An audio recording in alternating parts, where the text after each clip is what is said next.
This is the newest Russian AK-12. It's a trophy. It's real, and it just landed in Ukrainian hands. And today, we find out why the soldiers who actually carry this rifle hate it. Now it's absolute junk that literally nobody asked for. So what exactly is this latest version of the Kalashnikov? This is the 2026 model, and it's an interesting one. What even is the AK-12, really? This is the AK-12, and this is also the AK-12, and this is the AK-12 too. Real convenient? Thanks a lot. And how different is it, really, from its legendary predecessors? Basically, we're right back to the thing we were trying to get away from. And what can Ukraine's own AR platform rifles put up against Russia's weapons monster? This weapon would find its buyer if it were sold on the civilian market. Cheap simplicity or endless modularity? How is Lego for grown-ups pushing the stamped steel legend off the weapons Olympus? So where does Ukraine, in the middle of a war with Russia, get its hands on the enemy's modern small arms? The traditional way, of course, straight off the battlefield. The supplier of this trophy weapon was the Akhmat unit. We ran into them, we killed them, and when we were falling back, I picked up this rifle for myself. War trophies have always been a special kind of prize, probably because they're living proof of a fighter's battlefield achievements. One Ukrainian unit even built part of its recruiting campaign around exactly that. This is an AK-12, and it's easy enough to get one for yourself. All you've got to do is join the Rubizh Brigade, go into the recon platoon or the infantry, and loot it off the first piece of trash who's carrying one. Is it finally something to envy? Or is it just one more thing to laugh at? Ergonomically speaking, it's not bad, but there are plenty of those buts, and Ukrainian YouTube is already flooded with reviews of trophy AK-12s. Hit like if you want a balanced assessment, and keep watching. This Ukrainian officer, for example, really liked the 2-round burst firing mode built into his version of the AK-12, the so-called split. In combat conditions, you can flip the safety selector to the 2-shot firing mode. It gives you a better chance of hitting your target, and at the same time it saves you a bit of ammo because full auto fire just isn't effective. This know-how isn't exactly modern Russian either. It was developed and tested back in the Soviet Union. But you know what's interesting? In the modern AK-12 iterations, the split mode isn't even there anymore. It got written off as an unnecessary complication and dropped entirely. Why does the AK-12, despite keeping the same name, have so many different faces? To understand that, we need to take a quick look at its history. For decades, the AK-74 reigned supreme, unchallenged, in the Soviet and then the Russian army. Cheap to produce, manufacturable, reliable, and simple to use. It came in several variants that differed in stock design and dimensions. The shortened version was looked down on outright, but soldiers had no choice. Time went on, and the legendary Kalashnikov barely changed at all. So what about the competition? The American AR platform, meanwhile, went through a massive evolution, from the first M16s all the way to modern M4s, and a huge range of civilian variants. Russian generals wanted something new too, even if it was only visually new. Designers pitched several upgrades and even entirely different systems, but none of the proposals were found convincing enough. Eventually, a new small arm got folded into the Ratnik program, Russia's push to build a unified combat gear system for its soldiers. It all comes down to the Ratnik program, which started around 2011. Gear, ammunition, communications for Russian army units, and that included the small arms component too, the weapons themselves. And that's when the Kalashnikov's long-postponed design flaws stood up to their full height. How could it happen that, arguably, the most recognizable rifle in the world turned out to be so poorly suited for modernization? The designers of the AR platform built in near-limitless modularity right from the start, and with it, massive potential for future modernization. The rifle is built from an upper and a lower receiver, the so-called upper and lower, rigidly joined together. So when the time came to demand mounting points for various accessories, Picatinny rails went on without any complications at all. The Kalashnikov went down a different road, one that eventually drove it into a modernization dead end. To keep costs down, the receiver cover was made from thin stamped steel. It didn't always hold itself in place, let alone any extra equipment. Semi-improvised fixes like the dovetail mount never fully solved the problem, and still haven't to this day. The disassembly process here is brutal, absolutely wild, and you can't take this rifle apart without a tool. Either way, back in 2011, the Ijevsk machine building plant, now part of the Kalashnikov concern, rolled out an updated version of its power export under the name AK-12. It differed significantly from the base model, but as they say in Russia itself, not in the right direction. It was less of a competition entry and more of a chief designer's pet project brought to life. When a weapon is being built for a state contract, nobody cares how interesting a design you've come up with or what it can do. What matters is that the rifle matches exactly what you were asked to build. Within the spec, invent whatever you want, but you can't step outside it. So, predictably enough, the new rifle failed its trials. Russian gunsmiths believe it could have been fully sawed into shape, but there was a catastrophic shortage of time, and the proposed upgrades would have needed serious investment into the production lines.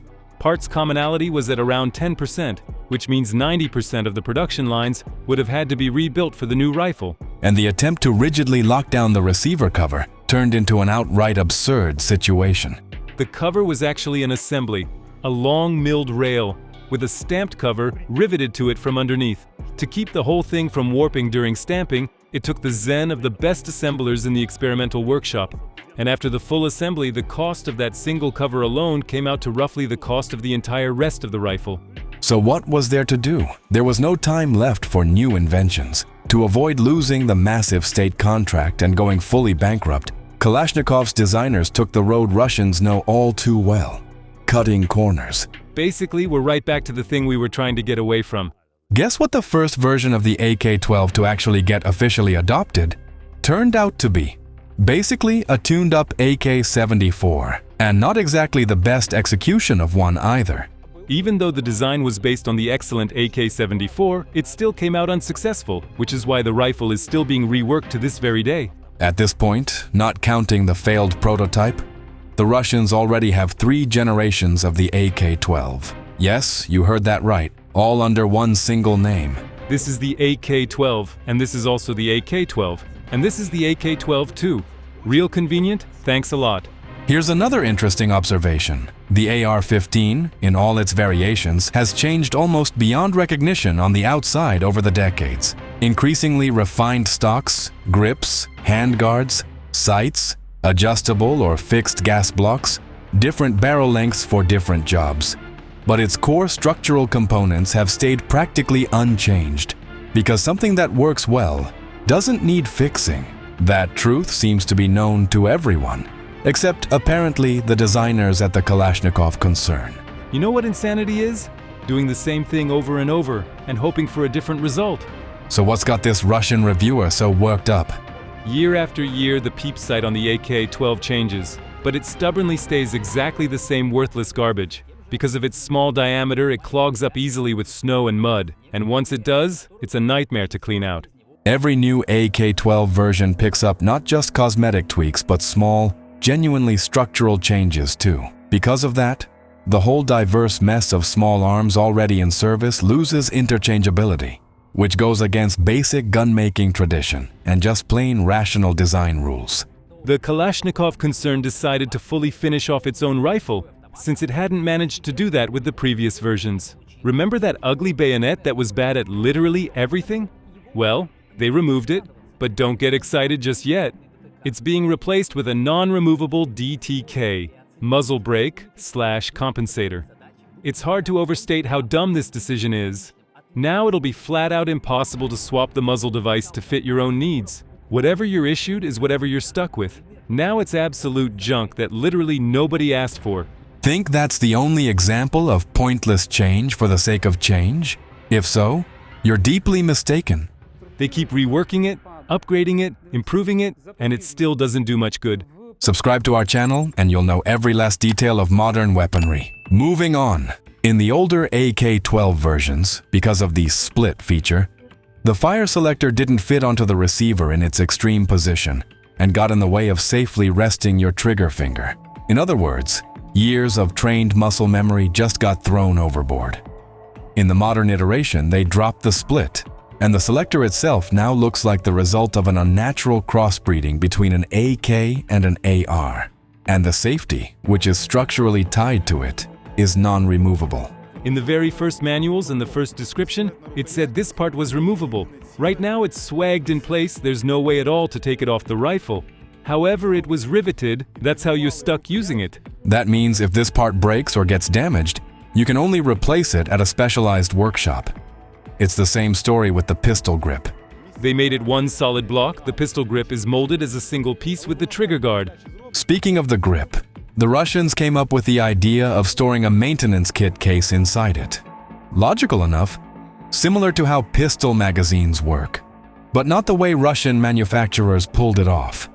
It's put together so badly that once you take it out, you're stuck fighting to shove it back in, and once you've got it in, you can't get it back out properly either. Honestly, it's like they don't even like their own soldiers.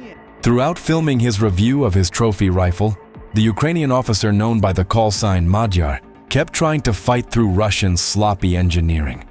But nothing was going smoothly.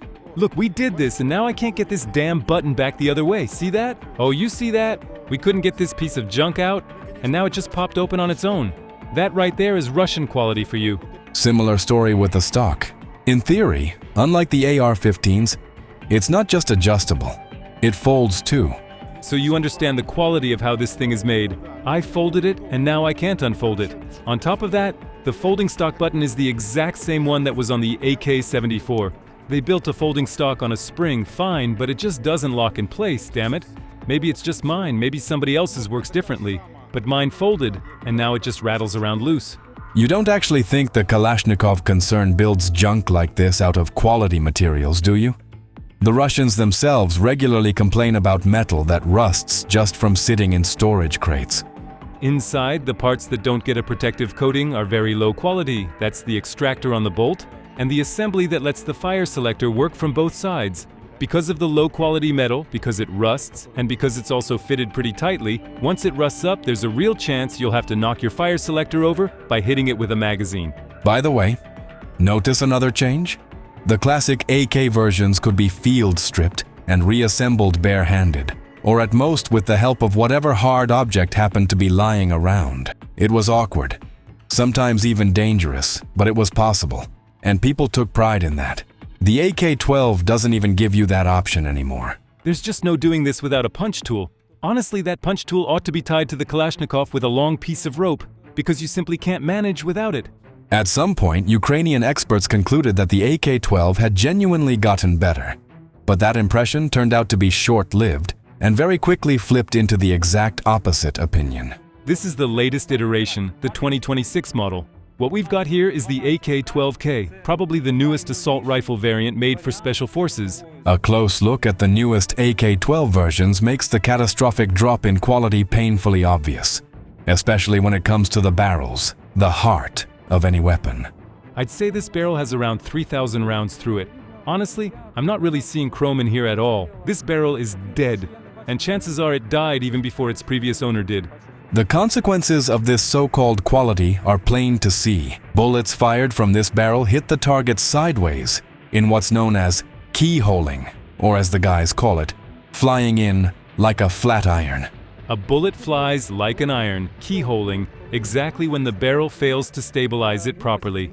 In other words, it leaves the barrel without spinning up enough rotation. Not enough spin. And this is exactly the right moment to compare Russia's legend with Ukraine's own UAR-15, a rifle produced by a country that never even had its own small arms design school to begin with. Look at that crown. You'll never see a crown like that on a Kalashnikov, not in your dreams. Never. And look at those lands. Honestly, there's basically nothing here to even compare it to. Judging by the gas block, this rifle's probably fired somewhere around 7,000 rounds, give or take. So what's the expert's final verdict? There's no point dragging out the suspense any further, because the picture is already completely clear. Year after year, the Kalashnikov isn't getting better, it's getting cheaper. And a barrel of this quality tells us exactly that, it's been cheapened. And these parts here tell us the same thing, cheapened. When a Russian soldier gets handed a rifle like this, there's only one direction he's heading. You saw how those bullets were hitting, it's just plain nonsense. So what makes the AR platform different? The same thing that separates the free world from dictatorships: freedom of choice. Essentially, it's a build-it-yourself kit you can put together from parts made by different companies. The key is picking quality ones. And if you're not just assembling parts but actually manufacturing something yourself, then you're a genuinely respected producer. By the way, Ukraine has already grown into making its own barrels, along with plenty of other parts. Very high-quality barrels. The crown, the lands, the rifling, the land edges, all of it, okay, not perfect, but well above the level of standard-issue military weapons. And this is a weapon the state is handing out to soldiers. The barrel quality is far above the competition on the civilian market too, where you actually have to compete for your buyer. This weapon would find its buyer if it were sold on the civilian market, because it's built genuinely well. Nothing left to add. Drop a comment and tell us, do you still believe those long debunked myths about the AR being unreliable and the AK never jamming? And don't forget to subscribe to our channel and support Ukraine. Stay safe and support Ukraine.